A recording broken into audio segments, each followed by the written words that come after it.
Garhwa jail में कैदी रघुनी शाह की मौत का मामला अब तूल पकड़ता जा रहा है। कैदी की मौत का 48 घंटे से अधिक का वक्त बीत चुका है। प्रशासनिक अधिकारियों ने पोस्टमार्टम के बाद शव मृतक के घर पहुंचा दिया, लेकिन परिजनों ने शव लेने से इनकार कर दिया। अधिकारी मृतक के परिजनों को समझाने में जुटे हैं, लेकिन परिवार वाले बिना मुआवजा और नौकरी के मानने को तैयार नहीं दिख रहे। परिजनों का आरोप है कि रघुनी शाह को शराब बेचने और खरीदने के झूठे आरोप में फंसाया गया। इसके बाद तबीयत खराब होने से लेकर उसकी मौत तक की जानकारी परिजनों से छुपाई गई। इससे नाराज परिजन शव लेने से इनकार कर रहे हैं।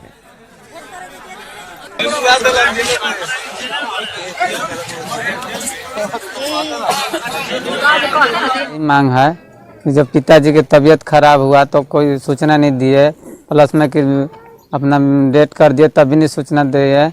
तो यही हम लोग चाह रहे कि प्रशासन लोग की कार्रवाई होकर अब मेरे मांग पूरा कीजिए, 20 लाख रुपया और एक भाई को नौकरी। मामला यही है कि पुलिस प्रशासन द्वारा मान लीजिए वहाँ से दारू के आरोप में, शराब के आरोप में पकड़ा गया और उनके साथ बहुत मारपीट किया गया, जो कि इनका इस दौरान मृत्यु हुआ और हम लोग को जानकारी तक नहीं दिया गया और हम लोग को यहाँ तक भेंट मुलाकात उनसे नहीं करने दिया गया। और शैलेश कुमार हमारे गढ़वा सहयोगी हमारे साथ फोन लाइन पे जुड़े हैं। शैलेश, आपने जो तस्वीरें भेजी उसे देखकर ऐसा लग रहा है कि जब पुलिस की टीम वहां शव लेकर पहुंची तो शायद पुलिस वालों को घेर लिया गया, पूरे गांव वालों ने। फिलहाल क्या स्थिति वहां पर दिख रही है? जी, मैं आपको बता दूं कि रघुनी शाह की मौत सोमवार की शाम 7 बजे हुई। अब 48 घंटे पूरने को है, लेकिन अब तक उसका दाह संस्कार नहीं हुआ, ये सबसे बड़ी बात है। और प्रशासन की टीम द्वारा वाकई में यह सूचना दी गई या नहीं दी गई, इसलिए कि जो जिले के अधिकारी हैं उनका कहना है कि हमने हर समय सूचना दिया है, लेकिन वो लोग साफ आने से इनकार कर रहा था। और जिस समय हमने पोस्टमार्टम करवाने की बात हो रही थी, उस समय भी उनके और अन्य जो परिजन है वो यहाँ मौजूद थे। हाँ, उस समय उनके घर के जो बेटा होते हैं, जो भाई होते हैं, वो लोग नहीं थे, लेकिन और अन्य जो परिजन थे वो यहाँ पर थे। और उसके बाद ये शव का पोस्टमार्टम हुआ है, तो सूचना की देने की जहाँ तक बात है वो हम लोगों से थोड़ी सी चूक हुई है, थोड़ा सा विलम्ब हुआ है सूचना देने में, लेकिन सूचना दिया गया है। सुबह होने पर हम लोगों ने सबको, लेकिन अब शव लेने से तो इनकार कर रहे हैं परिजन, जो मांग कर रहे हैं नौकरी और मुआवजे की। अब क्या कोई बीच का रास्ता निकलेगा या फिर इनकी मांगे पूरी होंगी? जी, यही मुख्य कारण है कि परिजन शव नहीं लेना चाहते हैं कि उनका कहना है कि ये लोग हत्या करके तब हमको शव पहुंचाने आए हैं और वो कह रहे हैं कि अब इसके बदले में जब तक कि हमारे घर के सदस्य को नौकरी नहीं मिलेगा और मुआवजे के रूप में जो 20 लाख की रकम है वो नहीं जब तक दी जाती है, तब तक हम इस शव को नहीं अपनाएंगे। और इन लोगों को जो शव को करना है वो अपना करें, लेकिन हम लोग इस शव को नहीं अपनाएंगे। हाँ, भले ही ये कहा भी जा रहा है कि एसडीओ हुए या वीडियो हुए, वहाँ के जो पुलिस पदाधिकारी हैं वो सभी प्रशासनिक पदाधिकारी सब लोग पहुंचे हुए हैं, लेकिन ये मामला अभी शांत नहीं हो रहा है और ये मानने को तैयार नहीं है। और क्योंकि देखिए, गढ़वा में कैदी की मौत का मामला जो है तूल पकड़ता जा रहा है। रघुनी शाह को झूठे आरोप में फंसाने का आरोप लगाया जा रहा है और उसकी मौत के बाद अब परिवार वाले भी आरोप लगा रहे हैं कि पुलिस ने हत्या कर उनको सूचना दी है। अब 48 घंटे से ज्यादा का वक्त बीत गया है, लेकिन परिजन शव लेने से मना कर रहे हैं। मुआवजे और सरकारी नौकरी की मांग की जा रही है। बहुत बहुत शुक्रिया शैलेश।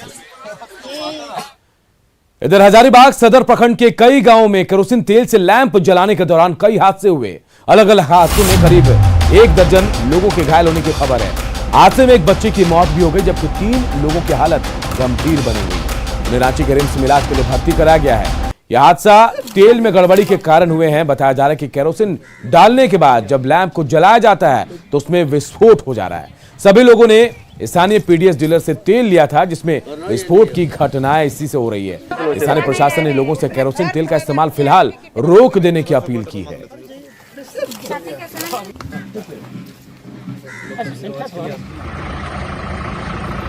हम लोग आमने सामने उसकी जो सविता देवी है उसके साथ हम खड़े थे, बात कर रहे थे, कुछ पर्सनल बात था।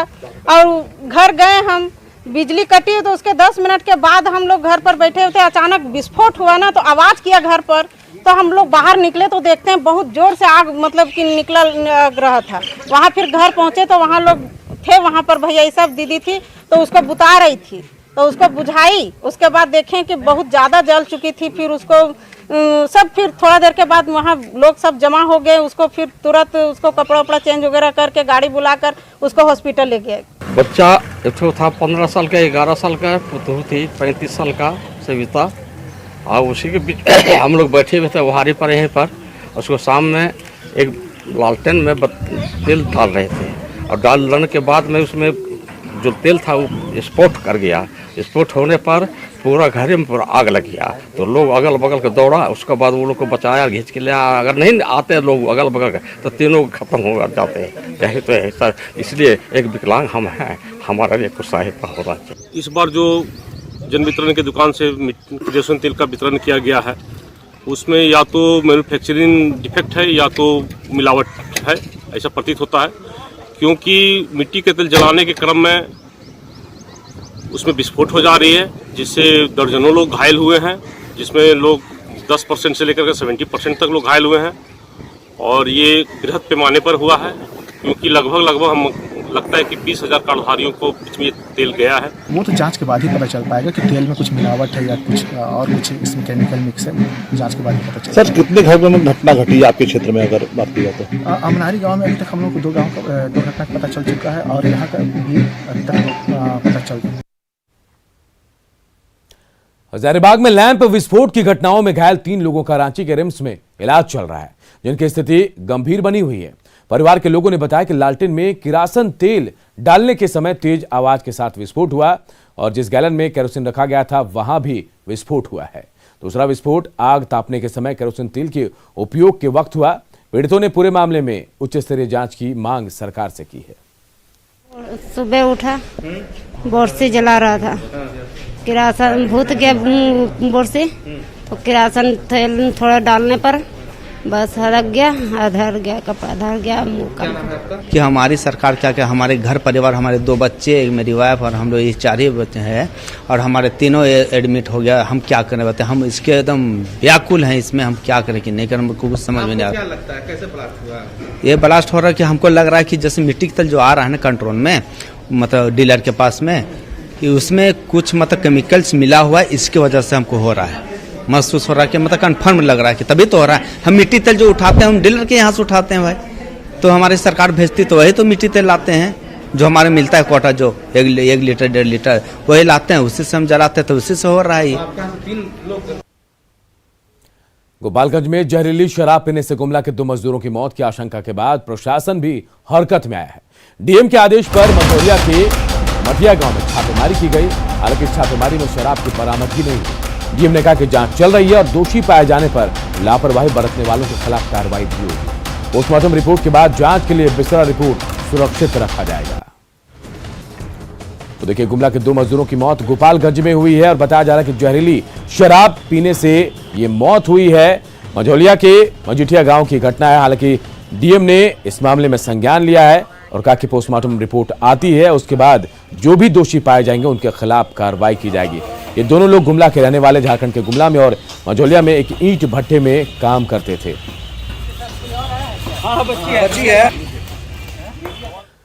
और खूंटी से एक बड़ी खबर इस वक्त आ रही है। खूंटी के तमाड़ के डिमनिया गांव में एनआईए की टीम पहुंची है। नक्सली पूनम हस्सा पूर्ति की गिरफ्तारी की कोशिश की जा रही है और एनआईए की टीम ने कई घरों की तलाशी भी ली है। कुकड़ू बाजार की नक्सली वारदात में एनएम हस्सा पूर्ति की संलिप्तता थी बताई जा रही है और बताया जा रहा है कि जेल से हाल ही में छूटकर नक्सली एनएम बाहर आया था।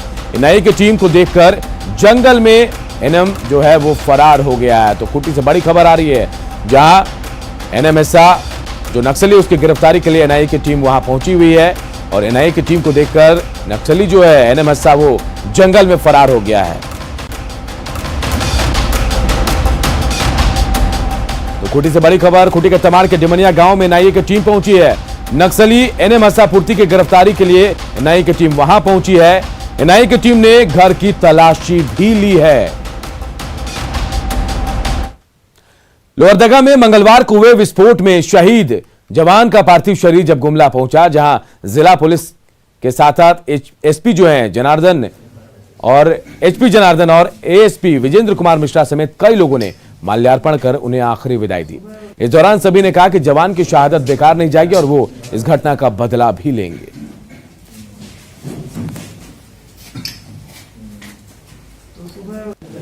लोहरदगा के आईडी विस्फोट में जिस जवान की शहादत हुई उसको अंतिम विदाई दी गई। शहीद दुलेश्वर प्रसाद को विदाई दी गई। शहीद को गुमला में उनके पैतृक आवास पर और एसपी भी खुद इस मौके पर मौजूद थे। इधर साहिबगंज में सदर अस्पताल के आईसीयू में ताला लगा है। यहां करोड़ों की मशीनें धूल फांक रही है क्योंकि इन मशीनों को चलाने के लिए विशेषज्ञ डॉक्टर ही नहीं है। आईसीयू में बदहाल व्यवस्था का जायजा लिया हमारे सहयोगी निशांत कुमार ने। साहिबगंज जिले में स्पेशलिस्ट डॉक्टरों की घोर कमी है और इसका खामियाजा सदर अस्पताल की व्यवस्था पर पड़ता है। हम इस वक्त आप पहुंचे हैं आईसीयू में, जहां दिखाएं ये आईसीयू कक्ष है, गहन चिकित्सा कक्ष ये आईसीयू कक्ष है, जिसकी हालत हम दिखाएं कि ये लगभग कई महीनों से बंद पड़ा है। कारण बताया जा रहा है कि यहाँ पे कोई स्पेशलिस्ट डॉक्टर नहीं है, लिहाजा ये जो है कई महीनों से आईसीयू बंद पड़ा हुआ है और इस आईसीयू में करोड़ों की मशीनें धूल फांक रही हैं। कई अत्याधुनिक मशीनें यहाँ पे रखी गई हैं जिसका उपयोग नहीं हो रहा है, लिहाजा उपयोग नहीं होने की वजह से मशीनें खराब हो रही हैं। ये आपको नज़ारा दिखा रहे हैं साहिबगंज सदर अस्पताल का ये कैंपस है और ये आईसीयू वार्ड है और आईसीयू का इस्तेमाल आपातकालीन स्थितियों में हमेशा होता है कि जब आपातकालीन स्थिति हो, ऐसी स्थिति में आईसीयू का बंद होना निश्चित रूप से अस्पताल के प्रबंधन की कुव्यवस्था को उजागर करता है। हालांकि लगातार कई तरह के दावे जरूर किए जाते हैं, लेकिन ये आईसीयू लंबे समय से बंद होना कहीं न कहीं जिला प्रशासन की घोर उदासीन रवैये का एक नमूना आप कह सकते हैं कि ये कई महीनों से बंद पड़ा हुआ है और जो करोड़ों की मशीनें हैं उसका उपयोग नहीं है, मशीनें धूल फांक रही हैं। लिहाजा जो आईसीयू है वो आज के समय में कह लें कि किसी भी उपयोग का नहीं है, वो नाकाम पड़ा हुआ है। उम्मीद की जानी चाहिए कि हेमंत सोरेन की सरकार इस पर कुछ गंभीर पहल करे और अस्पताल की व्यवस्था बेहतर हो। निशांत, न्यूज़ 18 साहिबगंज। इधर झारखंड के पलामू, हजारीबाग और दुमका मेडिकल कॉलेज में सत्र 2020-21 में एमबीबीएस की सीट पर नामांकन नहीं होगा। यहां सुप्रीम कोर्ट ने संसाधन की कमी बताकर नेशनल मेडिकल काउंसिल की ओर से एडमिशन पर लगाई रोक को सही बताते हुए याचिका खारिज कर दी है। अधिक जानकारी दे रहे हैं हमारे सहयोगी उपेंद्र कुमार। झारखंड के 3 नए मेडिकल कॉलेज में इस वर्ष एमबीबीएस की सीट पर नामांकन नहीं होगा। पलामू, हजारीबाग और दुमका मेडिकल कॉलेज में सत्र 2020-2021 के लिए एनएमसी द्वारा लगाई गई रोक को सही बताते हुए सर्वोच्च न्यायालय ने पूछा कि बिना शिक्षक के राज्य में छात्र कैसे डॉक्टर बनेंगे।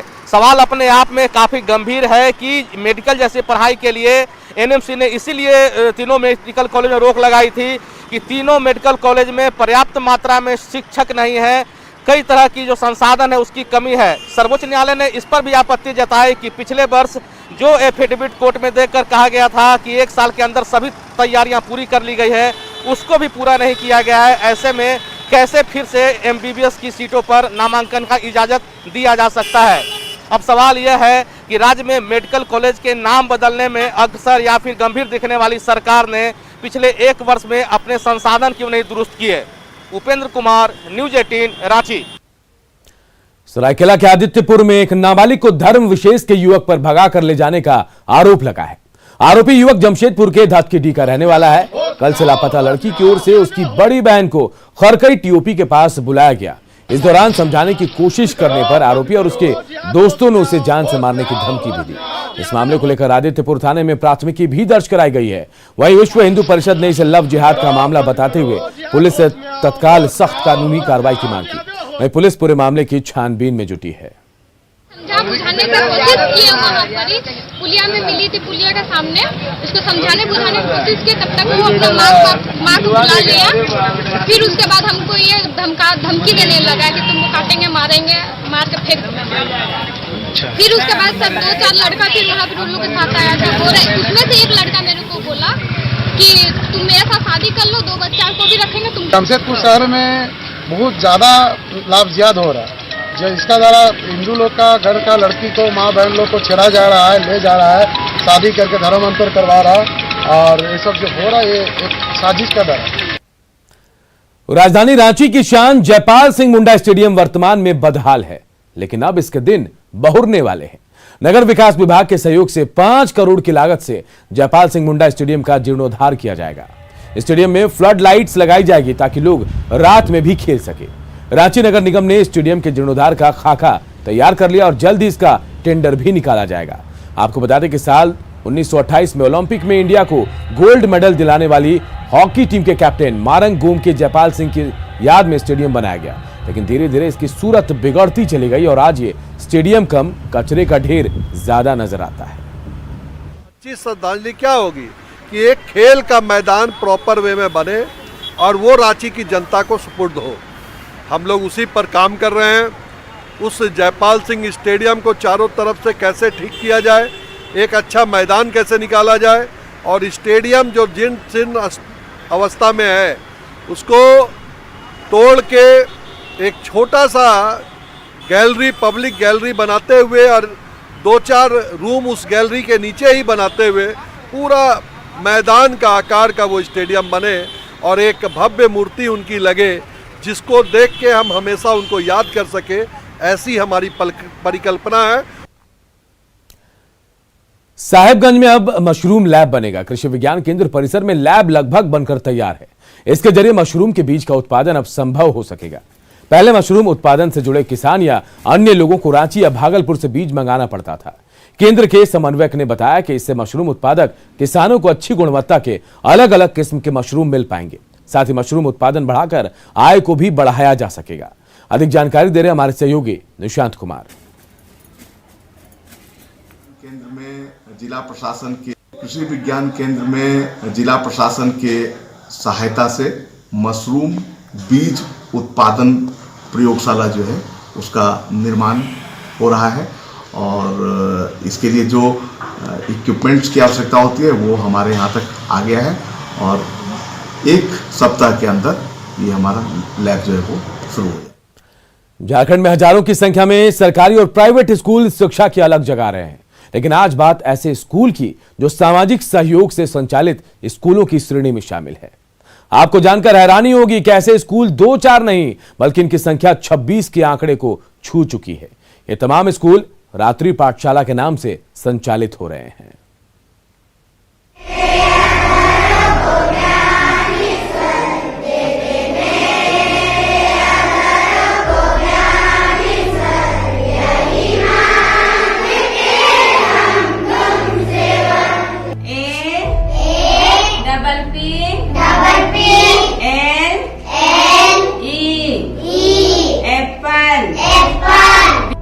कहते हैं ज्ञान बांटने से बढ़ता है। राजधानी रांची से 35 किलोमीटर दूर उचड़ी गांव में ज्ञान बांटने की एक ऐसी ही पाठशाला चल रही है और वो भी रात्रि पाठशाला। इस रात्रि पाठशाला में आपको अनुशासन, लगन और समर्पण का बेजोड़ संगम देखने को मिलेगा। कल तक जो बच्चे शाम ढलने के बाद या तो सो जाया करते थे या घर के काम में अपने माता पिता का हाथ बटाते थे, आज वो बल्ब की धीमी रोशनी में अपना भविष्य संवारने में जुटे हैं। बगैर बेंच डेस्क के इस ठंड में जमीन पर बैठकर तालीम पाने वाले ये बच्चे गरीब, दलित और आदिवासी परिवार से आते हैं। यहाँ पर आए तो नया चीज, यहाँ पर हम लोग अच्छा से पढ़ाई करते हैं और मन भी लगता है पढ़ने के लिए और समय से होमवर्क भी करते हैं।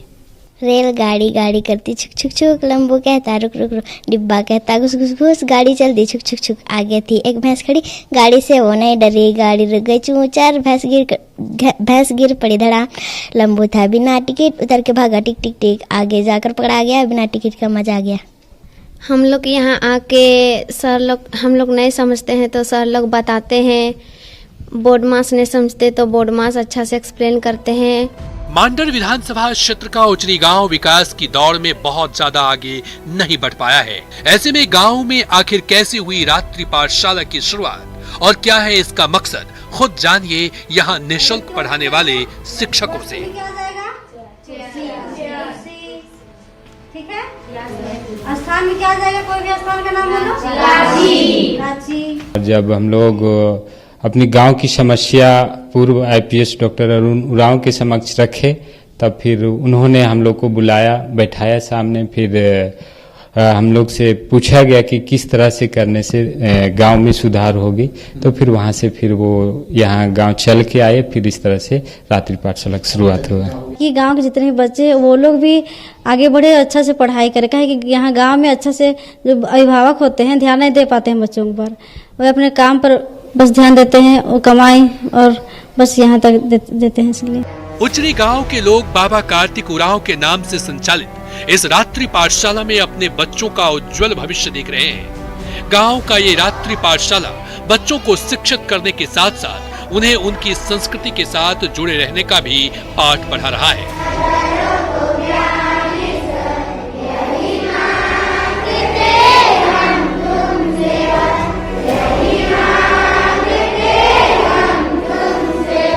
इधर उधर घूमता था बच्चा सब, यहाँ आके उसका एक आके घर में रहता है तो सो जाता है, और यहाँ आता है तो नहीं सोता है, आदत बन जाता है कि उसका आदत भी बन जाएगा बैठने का भी, जल्दी नहीं सोगा।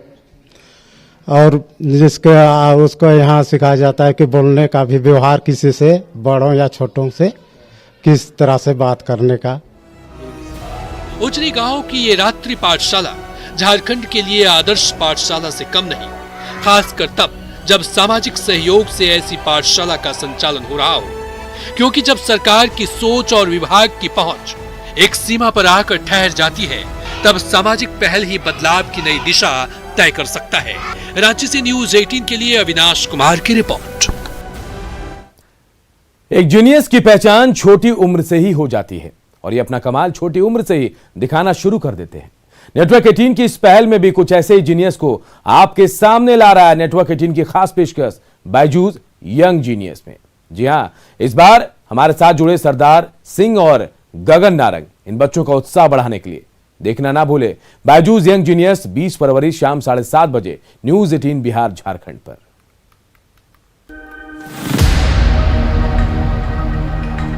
हमारा तो जो घर से ग्राउंड था आई थिंक 2 किलोमीटर था भाजी। हाँ। और हम तो कभी कोई ट्राली स्कूटर निकलता था, गांव वाला कोई जाता था हाथ दे के, तो जब उधर से वापस आना, स्कूल जैसे ही खत्म होता था तो रनिंग करके वापस आए।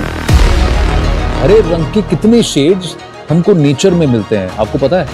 4-5 था कि how many shades of green are there in nature? 255। जब आप किसी कंट्री में जाके अच्छे इवेंट्स में मेडल जीतते हैं और उसके बाद हमारा जो नेशनल फ्लैग ऊपर जाता है, तो वो सारी प्राइसलेस चीज़ें हैं। जब हमने शूटिंग स्टार्ट करी तो हमें बहुत स्ट्रगल करना पड़ता था राइफल के लिए, और जब वो राइफल हमें मिलती थी तो हम वी वर ऑन क्लाउड 9। तो मैं वो राइफल के साथ रोज रात को सोता था बेड पे रख के, क्योंकि it was like a part of our body. मैं पढ़ रहा था कि इनकी राइफल लेने में इनको काफ़ी कठिनाइयाँ हुई हैं, तो अभिनव जब भी राइफल की ज़रूरत हो, I am just a phone call away, I will get you a new rifle.